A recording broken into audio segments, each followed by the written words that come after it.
Having exceptional friends can be a monumental blessing. They can be people you confide in when life throws obstacles in your path. Additionally, good friends can keep you in line when you stray from your path and forget who you are. However, if you are not careful, your so-called friends can be a severe detriment. They can be a drain on your energy, motivation, finances, and health. A fitting remark to express this notion is, you are the sum of the 5 people you associate with. In other words, your closest friends have considerable sway on your disposition, whether you realize it or not. Choosing your friends is extremely important to your success and where you want to venture in life. Even if your ambitions are modest, you must be wary of who you associate with. This video will examine the consequences of having the wrong friends, people who do not want the best for you and will only drag you down. Additionally, it will examine the process of acquiring true friends and how they can enhance your life. To begin, what are the consequences of having the wrong friends? Well, at best, they simply waste your time. At worst, they can destroy your life. Wasted time is subjective. One person may believe an activity is a great use of time, while another may say the contrary. An apt remark for this notion states that it is not wasted time if you are getting enjoyment out of it. Indeed, but that is only if you are getting enjoyment, pleasure, or satisfaction from doing something. When you are with your friends, you must ask yourself if you are genuinely enjoying your time with them. Am I getting enjoyment out of this activity, or am I thinking about other places where I would rather be? If you are having these sorts of questions in your mind, then it may be time to go home or pick new friends. The conundrum that people find themselves in is that they know they should probably hang out with better people. They understand that who they classify as friends may not have the most positive impact on their person. Despite knowing this, they continue to accompany them because they do not want to be left out or alone. A fear among many is the fear of missing out, of being left alone. Because of this apprehension, it drives a desire of belonging, to fit in no matter what the cost may be. A rather deleterious thought these people possess is that of, I may not be comfortable with my friends, or I know they are negative for me, but suffering these consequences is better than being alone. In other words, wasting time, money, and other resources is done simply to satiate the desire for companionship. The danger of this line of thinking is that the consequences will one day become too difficult to bear. They will overcome the aversion to solitude and leave a far more negative impact compared to merely going it alone.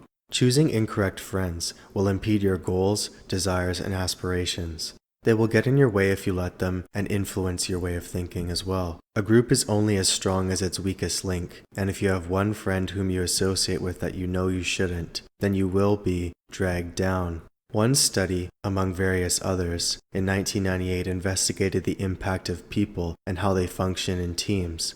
A key finding was that a productive team with an unproductive person introduced became less productive, and the unproductive person did not improve in the slightest. It ultimately proved the aforementioned adage, a group is only as strong as its weakest link. Your friend group is no different, and so, you must be careful who you decide to associate with. It was mentioned that some of the worst possible results of choosing the wrong friends is that they can ruin your life. A rather blunt, but effective manner in perceiving this issue is that your friends are your closest associates. They can act as advisors, people you come to with problems and hope for counsel. Because of this fact, you become vulnerable to them in a way. These friends can stab you in the back far more subtly than a stranger. With a stranger or an enemy, you have your guard up for possible attacks.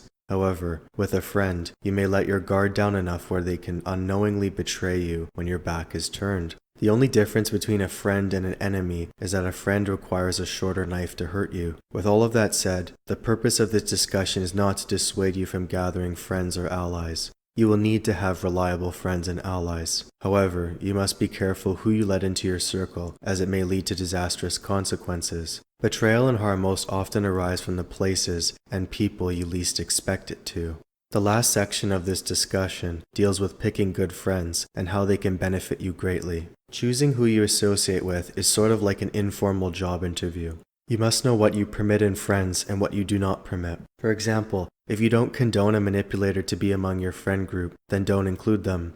If your goals are important, find a friend who respects that. A bonus would be if their goals are aligned with your own. This is not to say that your friends cannot have opposing interests. For example, one likes hockey while the other loves soccer. What is really noted here is that your core values should be comparable. Do you value hard work and being on time? If so, then get a friend who has a similar work ethic and does not shirk responsibilities and meetings with you. Do you value success, or do you value people who you can really have a good time with? If so, then find people who have similar aspirations, but also know when it is time to take a well-deserved break. Your friends must be people you can trust, that have your back and can stand with you when the going gets tough. True friends are rare, and if you have them, consider yourself fortunate. There are enough people that either do not care about you or wish to cause you misfortune. It is not necessary to add yourself and your friends to that list.